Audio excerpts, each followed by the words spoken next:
Hi, I'm Bishop Todd Hunter. Welcome to the C4SO podcast.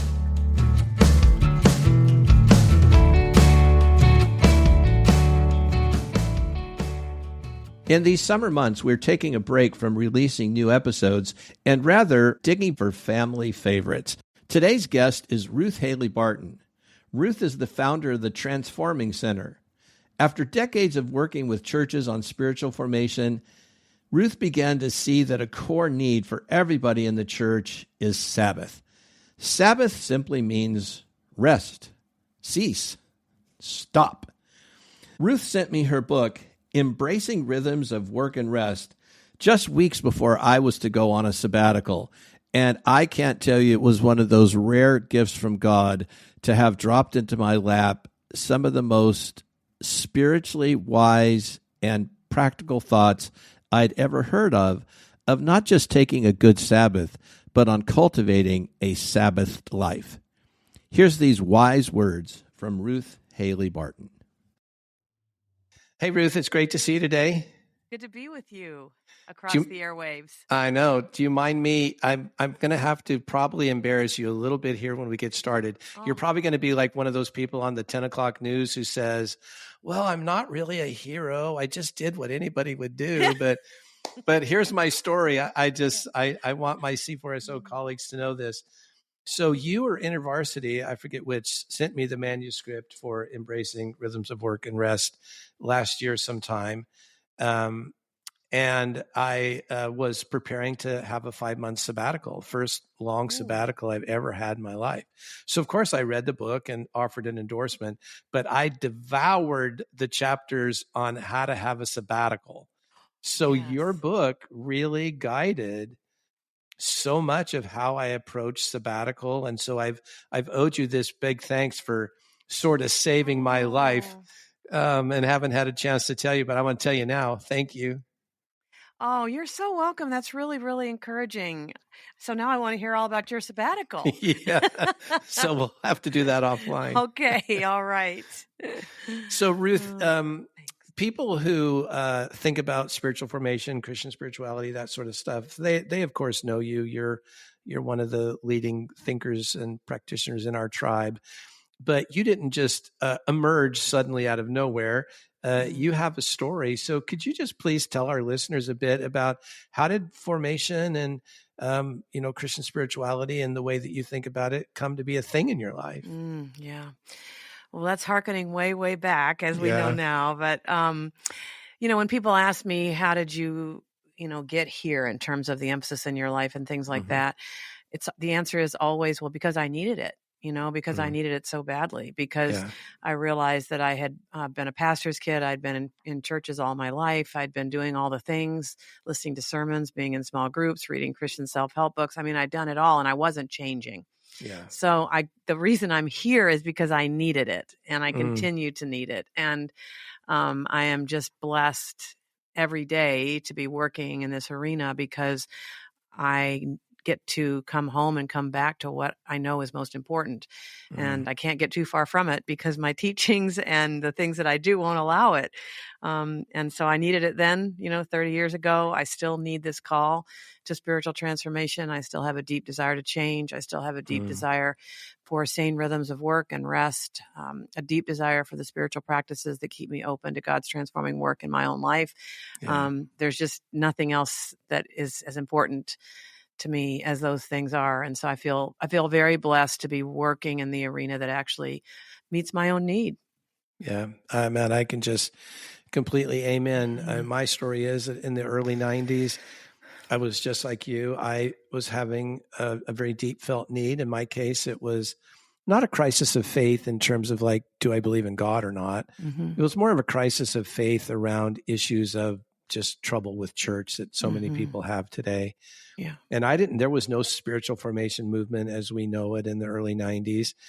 But long story short, I happened to have a connection with Richard Foster and I had his book. And from there, I got introduced to what we now think of as sort of the literature, of Henry Nouwen and later Eugene and Dallas and yourself and people like that. So it was the same thing, Ruth. It really rescued me. And I'm just like you. I practice it as hard now or as devotedly now as I did when I discovered it 30 years ago. Yeah. So let's get into the ideas of your book a little bit. When you wrote Embracing Rhythms, was there a core problem or challenge that you were addressing? And if so, what was it? Yeah. Well, I've written and spoken about Sabbath for many, many years. I've practiced Sabbath for 20 years, and it's a deep part of my own understanding of spirituality. So there's a chapter on it in Sacred Rhythms. There's a chapter on it in Strengthening the Soul of Your Leadership. But then, yes, what is it that caused me to want to write a whole book on it right now? Embracing Rhythms of Work and Rest, from Sabbath to sabbatical and back again. Yeah. And the part of the clue in that is in the subtitle, because I really wanted to write about sabbatical. I had been given the gift of sabbatical, and it was so meaningful to me, and I did not have hardly any resources. There's hardly any resources out there on sabbatical. And so I took 2 sabbaticals and then realized there needs to be a bit more resource on the idea of sabbatical. And this is the backstory. But the publisher said, we're not sure there'd be as much of a market for just sabbatical. So this is crazy, isn't it? Not many people get full paid sabbaticals. Do you think you could write about Sabbath and sabbatical? And so I said, yeah. It was a challenge in writing the book because I had already written about Sabbath. And so the question of, do I have any more to say on Sabbath, was part of the struggle of writing the book. But I'm actually grateful now because the idea of sabbatical actually emerges from Sabbath. And in fact, the meaning of the word sabbatical is having to do with Sabbath. Right. And so I realized that the most appropriate movement for us is to embrace Sabbath in our lives. And then eventually we expand our practice of Sabbath to include sabbatical. So the 2 parts of the book are real tight. They're very tightly related to each other. And it also gave me the opportunity to say some more things about Sabbath that I really wanted to say. Yeah. One of those things was really wanted to clear up the idea about Sabbath beginning with God, that it's not about any sort of ethnic group at all. Yeah. When God called a people for God's self, God shared with them the gift of Sabbath, but God began God's own creative life in this world by practicing this rhythm of working 6 days and resting on the 7th. So that's really important to me, that we as Christians identify this as practice having to do with God, not having to do with any sort of ethnicity. Secondly, I really wanted to talk about the idea of Sabbath as resistance, that Sabbath is not about privilege. In fact, it was given to an oppressed peoples. And so in our culture, we could think about it as being an aspect of privilege, but it's really not in the way that it was given. In the way that it was given to an oppressed people, and it was given to them as sign, symbol, and lived reality of their freedom to live on God's terms for them, to be free from their bondage. And I think we are in bondage in different ways in our culture now. And so to emphasize this idea that the Sabbath is a path towards freedom from our bondage, to me, it's exciting every time I practice to think that I'm saying, I'm free. I am free to live on God's terms for me. And so there's a little bit of an edge to it. It's not just about rest. It's also about liberation and resistance to bondage, to life in our culture. But then finally, and this is a big one, I really wanted to drive a stake in the ground around the communal aspects of Sabbath keeping, that I know many, many, many people, including myself, who are trying to practice Sabbath in a privatized sort of way. Right. But the truth is the Sabbath wasn't given to an individual. The Sabbath was given to a group of people who practiced together.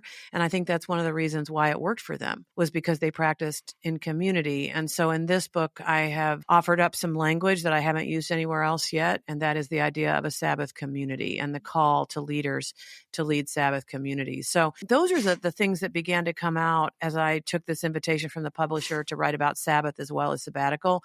I realized, I do have some more things I want to say about Sabbath, and I'm grateful for the chance, to capture them in words and in written form.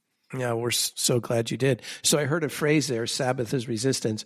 Were you doing a little work with Brueggemann? And yes, absolutely. Yes, absolutely. So say a bit more about that, Ruth, because I think it's not common knowledge or not completely intuitive. I think one of Brueggemann's things is, well, now you got to make bricks without straw, and how they were just co-opted to that set of realities. Say more about this business. I love how you link this to the idea of freedom. So talk just a bit more about what you and Brueggemann are doing there when you're trying to actually give us freedom, not trying to make us commit to another legalism. Yes. Oh, and thank you for bringing up Brueggemann, because, of course, his book informed that chapter in really deep ways. And it's informed my own Sabbath practice for so long. And I was glad to be able to write about that a little bit more, because I think we do think about Sabbath as being sort of a soft discipline, that it's all about the rest. And it is about rest, but there's a sharper edge to it. And that edge is the fact that we're saying no to the ways in which we're in bondage to things other than God. And so he rightly takes us all the way back to the original giving of the Sabbath to the children of Israel, and that it was given to them as a way of saying you are no longer in bondage to the powers that be, who really don't care about you as human beings. The Pharaoh did not care about the Israelites and their capacities and their quality of life, did not care about their God and how they wanted to live in the presence of their God. Pharaoh only cared about how much he could get from them in terms of forced and free labor. And the way that Brueggemann wrote about that really ties itself to our culture now, this culture of always being productive, proving ourselves by what we can do, proving ourselves by our achievements, that's what our culture values. And we think we're living free, but we're not. We're living in bondage to a culture that doesn't care about us as people, doesn't care about our humanity, doesn't care about freedom to walk with God the way that, on God's terms for us. And so in a very real sense, we also are practicing Sabbath as a way of resisting culture and saying, no, you don't own me. God owns me, and I'm living my life in response to God's work in my life and God's creation of me, because God made us, and God knows that we were not created to just produce 7 days a week. So we're actually living then in sync with our Creator, which is a different kind of allegiance. And on the Sabbath, we declare it.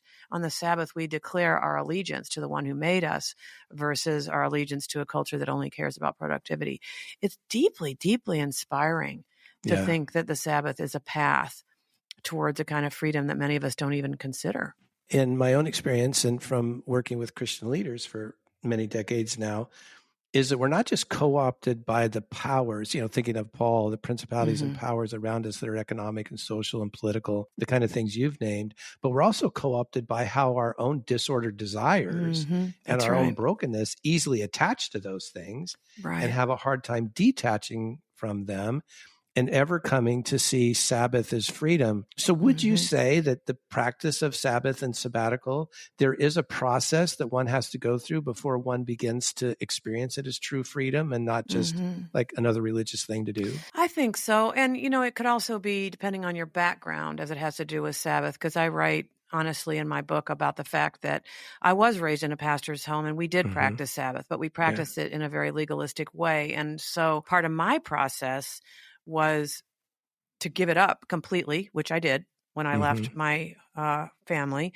and my home. And I was really glad to be rid of it. It had been a legalistic day. It had been a day when, as a pastor's family, we had to stay in our Sunday clothes. There were many, many things we couldn't do. It was a day of rules. It was also a day of very hard work. My dad, being the pastor, meant that we had company, that the women worked really hard to serve guests. I mean, there wasn't anything about it that was delightful or restful.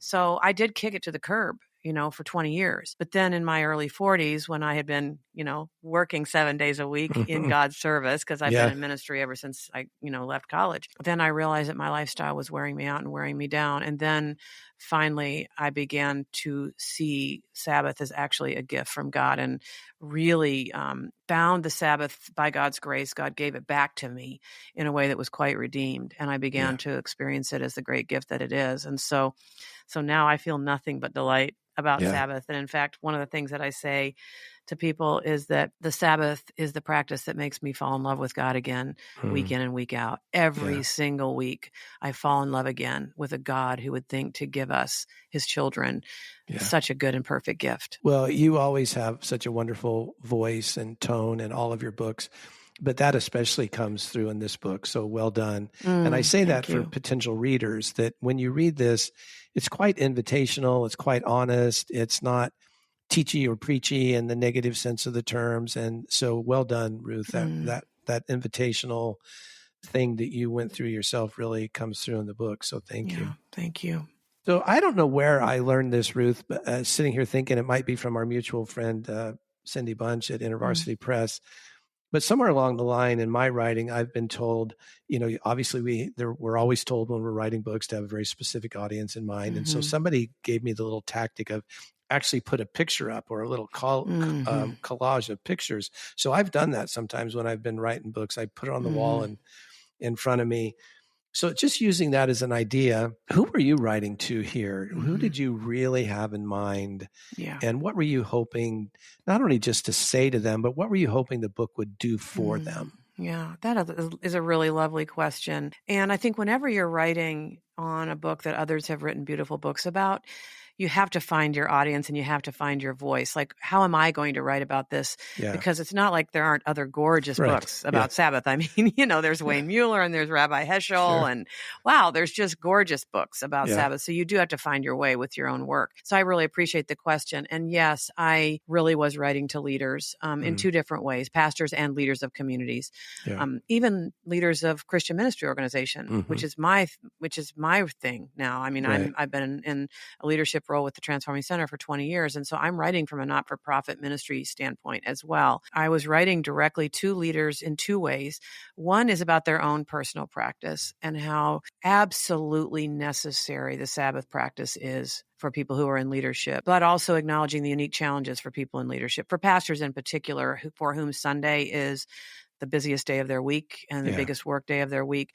We have to, be creative and we have to think some new ways about Sabbath. And it's different. It's not just coming home after preaching 2 or 3 times and collapsing in your lazy boy and watching football. That is not Sabbath, and, so, there's a lot of clarification around what Sabbath actually is and how pastors and leaders can embrace this practice in a way that actually works for them in the unique challenges of their life. But then the other way I'm addressing leaders does have to do with this call to not only find the beauty of Sabbath for yourself, but if you're a true leader, you're going to want to bring whatever goodness you're experiencing in your own life to your community. So what does it mean for you as a pastor or a leader to bring the goodness of Sabbath and the gift of Sabbath into your life together with others, with those that you lead? And so chapter 9 of the book in particular, I talk about leading Sabbath communities, and I tell the story of Pastor Dan, who is a composite, by the way. Every single aspect of who he is something that I've seen and witnessed and that I know really well, and people that I know. And I tell his story of coming to a sense of his own limits, the fact that he wasn't really practicing Sabbath. He's ready to kick ministry to the curb. He engages with a spiritual director who helps him to see that he's not experiencing Sabbath as the real gift that it could be for him. And he experiences Sabbath in his own life. And then finally, out of the goodness that he experiences, he begins to bring it both to his staff and to his eldership. And that chapter is so dear to my heart because there's just so much possibility in it. And when I come to the end of that chapter, and I write about how he begins to unfold this to his congregation. He preaches a sermon about Sabbath, and I write in a standing ovation because I've seen this happen. Yeah. And I was crying while I'm writing it because it's so true, and just how much a congregation would love a leader who would lead them into such rhythms and who would say, you know what, we're not going to give up corporate worship, but everything else we're going to put up on the altar until we figure out how we can incorporate Sabbath into our life together. Who won't love a pastor like that? Well, maybe some of the elders who have their own visions of grandiosity, and they also need to consider it. So there's this dual movement in the book of him working with his staff, but then also beginning to share his journey with his elders and having his elders become awake to the possibility that this could be a part of their spiritual leadership, is that they could think about how to bring Sabbath to the congregation, and that's a part of what it means to be a shepherd. It's a part of what it means to be a good shepherd, is to lead people in these good rhythms. So vestries, and in your setting, it would be, I think it would be the vestry members who might have the opportunity to embrace and to learn together about this practice. Hi, this is Ryan Flanagan, founder of the music project Liturgical Folk and the director of music at Resurrection South Austin. I am very excited to announce that C4SO is partnering with Liturgical Folk to host its first ever liturgical songwriting retreat. The retreat will be held on March 10th and 11th on a beautiful farm just south of Nashville, Tennessee. If you are a songwriter of church music, this retreat is designed for you to catch your breath, connect, and collaborate with other artists to create new devotional songs for the sake of others. The registration fee is just $99 and includes meals, as well as a Lenten concert by Liturgical Folk. If you'd like to learn more or sign up for the retreat, visit c4so.org/songwriting-retreat. I will be leading this retreat, and I look forward to connecting with you there.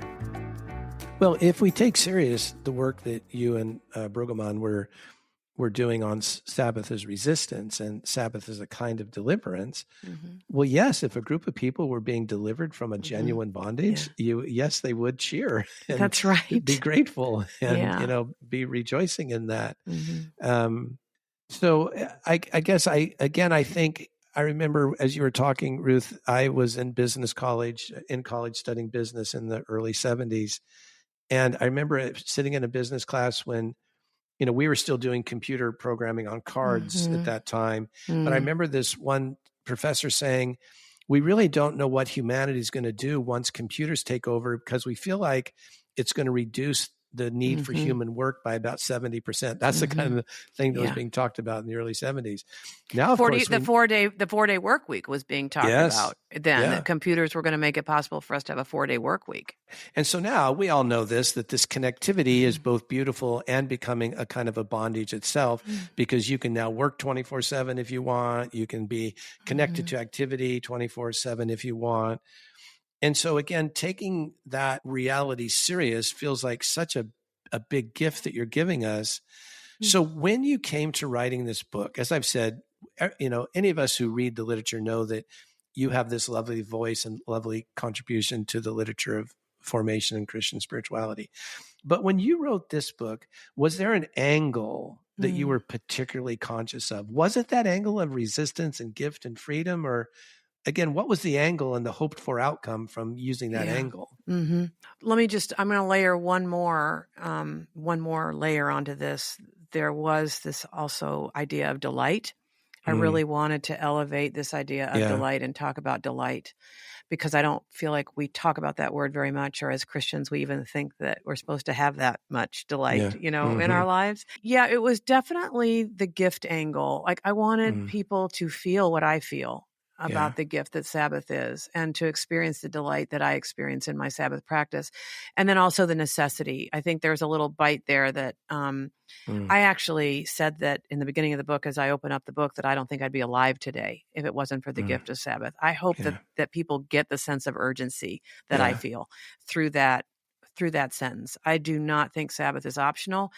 I have no idea how we as Christians figured we could just kick the fourth commandment to the curb. I don't know how we've done that. Like, we keep all the other commandments, but the fourth one, we somehow say, well, we don't need to do that one. Jesus didn't teach on it, he didn't teach on it because he was living it. He and his disciples were practicing Jews, so they were living the Sabbath. Jesus didn't have to teach on it. It was just assumed, Right. So I think that there is this dual edge to it. One is a sense of urgency that it saves our lives. And I believe that it does, for us as leaders in particular. But then on the other side, the gift nature of it. How can we experience it for the great gift that it is and the delight that it is? I don't know of another book on Sabbath that addresses leaders as strongly as I'm addressing leaders in this book. That was the other thing. I just didn't see anybody, including Heschel, talking about how to lead a Sabbath community. How do we do this in community? And that's the part I actually hope really comes to the top of consciousness, and that while, yes, the book will probably feel good to lots of people, my real dream is that leaders would get a hold of it. And of course, many leaders know about Sabbath, so the part on the personal practice probably is not as significant.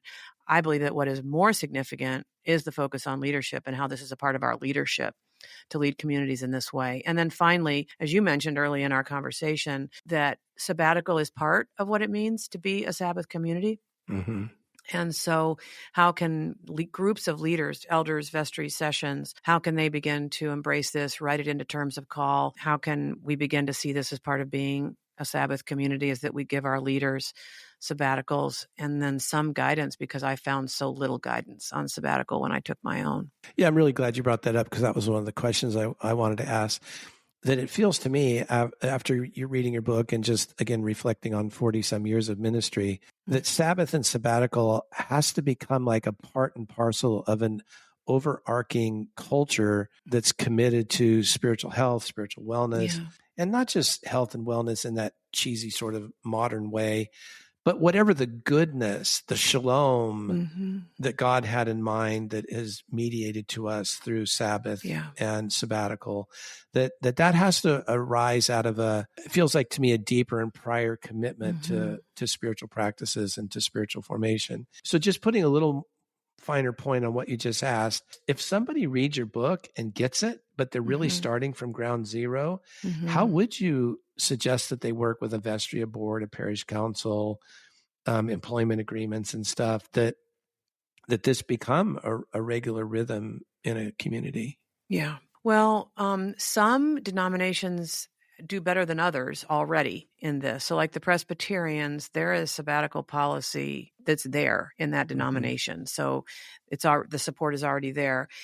I know you're a denominational leader. And so, to put it, in at the denominational level, that this is part of the terms of call written into anyone's call to a particular, parish or congregation. Yeah. I would love to see it codified at that level, at the denominational level. Because in some of the conversations I've been having with people on my own podcast, what I'm hearing is that when it's written into terms of call, then even pastors who might set it aside or think, I don't need that, or I could never have that, when it's written in, it's there. And that's a tremendous support to a leader's need and desire to live in a healthy way. In the story of Pastor Dan in the book, one of the places he started was by getting in touch with his own need and then taking the risk of being honest. And I will say that's how I got my first one, is that I had to be, in the Transforming Center, we had been in existence for 20 years and we had never really considered sabbatical. I don't even know that we thought we would last this long, long enough to need to give the senior leader, a sabbatical. Right. And then it met with so much support the minute I brought it up, that I felt, there was a season of crisis that we went through. And I also had a lot of personal responsibilities within my family that brought me to a place of really being pretty toasty, I'll say. Yeah. But it didn't take anything at all for this board, the board of the Transforming Center, to say, yes, of course, that's a part of our essence. Of course. So sometimes the leader has to be the one to bring it, but I'd prefer it came the other way. I'd prefer that it was already in the practices and policies of the denomination or the church itself, if it's a non-denominational church, and that the pastor doesn't have to advocate themselves, but it's already there. And then the only question is how and when and what resources are going to be put towards it, and and that sort of thing. So in the epilogue of your book, Ruth, you tell a bit of the story about how you yourself were saved by Sabbath and use the phrase saved by rest. And I was thinking that for a lot of our listeners and just a lot of people I've known over the years, that's a bit counterintuitive, because it seems like rest is a non-thing. Like, the thing is work. The thing is activity. Rest feels like a non-thing. It's an absence. And something that we often devalue in our pursuit of this very full, robust life. So how is it that we are saved by rest? What do you mean by that phrase? What do you see in your heart, see in your mind, feel in your heart when you use that phrase, saved by rest? Well, there's this quote that I give at the beginning of that epilogue, and thank you for drawing attention to it. And I just love this quote, and I really have pondered it deeply, where it says that in the Jewish tradition, more than Israel has kept Shabbat, Shabbat has kept Israel. I love that, because that is my experience, is that I don't keep it. It keeps me, And so I relied a little bit on Isaiah 30, where, the writer of scripture there says that in returning and rest we shall be saved, in quietness and trust shall be our strength. There's also shades of that biblical truth in there when I say it, And Isaiah 30, we like that verse pulled out of context, but it's an even better verse in context because it's in the context of the Israelites having received the invitation to rest. And God says, I keep giving you this invitation and you run. Run the other way and you go back to Egypt and you make your alliances. And so I actually move through some of the things that keep us from saying yes to God's invitation to rest. And I guess for myself personally, what I would say is that I think that if I had not heard so deeply God's invitation to rest in my own life, that my own drivenness, my own ambition, my own grandiosity would have just run me into the ground until I was a puff of smoke. Like, the way I was living wasn't sustainable. I don't think I would have been sustained for the long haul of my life in ministry. I think I would have begun to crack and fall apart and become so much less because I wasn't living in God's rhythms for me. And every week I feel that dynamic of saving. My weeks wear me out. I know I'm getting to be a woman of a certain age now, but it was in my early 40s where I began to recognize a level of exhaustion that I knew I could not sustain. And so maybe many people in their 30s have to run and run and run until they get to that point of realizing, I can't keep this up.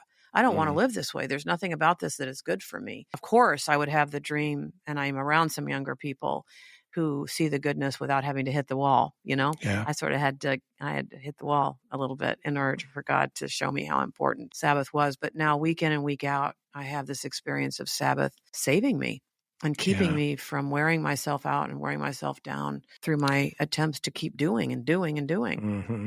Well, going back to the beginning of our conversation, when I said you certainly helped save me in terms of my Sabbath, I just, while you're talking, quickly opened my Sabbath journal. And this is what's the very first thing on my Sabbath journal. It's like the title. I will keep you safe if you turn back to me and calm down. I will make you strong if you quietly trust me. And that's that Isaiah 30 passage in the CEV, the contemporary English version. So your epilogue was the foundational thought for my sabbatical. That was the verse that I kept in front of me. So thank you. Oh, thank you for sharing that. That's really amazingly encouraging. Thank you. So Ruth, just as we finish here, I wonder if you could just share a word of encouragement to our listeners who are struggling against this culture that works, that rewards workaholism. And what they're really struggling with is almost like an addiction, almost like a chemical addiction. Can you just give people a word of encouragement who maybe have listened to us and thought, yeah, I get it. I hear you guys. I'm sure you're right. Like, I don't have intellectual struggles with what you're saying, but it feels like there's something really deep in me, a fear, a commitment to workaholism, those sorts of things. Can you just give a little word of encouragement for somebody who feels stuck, how they might start? Well, I'm going to start in a kind of a counterintuitive place. It might not feel very powerful to you, but I can guarantee you that if you stay with it, it will become powerful. And that is that if there's any stirring of desire in your heart right now as you listen, any sense that I need that, I want that, fan that little tiny flame of desire into a flame that burns brighter. And that's what I had to get to a place of sensing my own need and my own deep desire for a way of life that works in order to ever make the changes that I needed to make. And I also had to lean into my desire and say, I don't know how to make this work right now. I mean, at the time that my invitation came, I was on staff at a church, so that meant Sundays were a busy day for me. My husband worked at a bank, and his bank was open on Sundays. And then my children were all teenagers, and they were in sports. I mean, it was a completely impossible situation. But all of a sudden, I wanted it really badly. I wanted it more than anything. And I said, God, I'm going to trust you that I can move towards this desire, and you're going to meet me, and you're going to help me. I had to do it by myself first. I couldn't change my whole family. Don't let that even stop you. Don't even make it about other people. Determine what you're going to do based on your own desire and just start. Based on desire, you got to let that desire deepen into desperation almost. You got to let it deepen into an intentionality that enables you to make some choices. Let yourself feel. I had to let myself feel my desire for a way of life that works. And then to say to God, I don't know how this is going to happen, but I'm really trusting you. If you're holding this out for me as a gift, I'm going to trust that if I lean in, you're going to meet me and you're going to help me to know how to make this happen in my life. Trust God with your desire and see where you and God go together. Yeah, thank you. Ruth, thank you for being here with us today with C4SO leaders. There are hundreds and hundreds and hundreds of leaders who listen to this podcast, and I'm so grateful for them to have had this little connection with you personally, your life and your work and your great voice and all the contributions you've made to the literature of Christian spirituality. We're grateful for you. Oh, thank you so much. And especially thank you for having engaged it deeply yourself before we talked. That is very, very meaningful to me to talk to a person who said, I worked with this during my sabbatical and it was meaningful. So thank you. You're very welcome. Thanks for listening to the C4SO podcast. If you enjoyed this episode, be sure to subscribe and tell a friend. And leave us a review. It helps us spread the word. Grace and peace.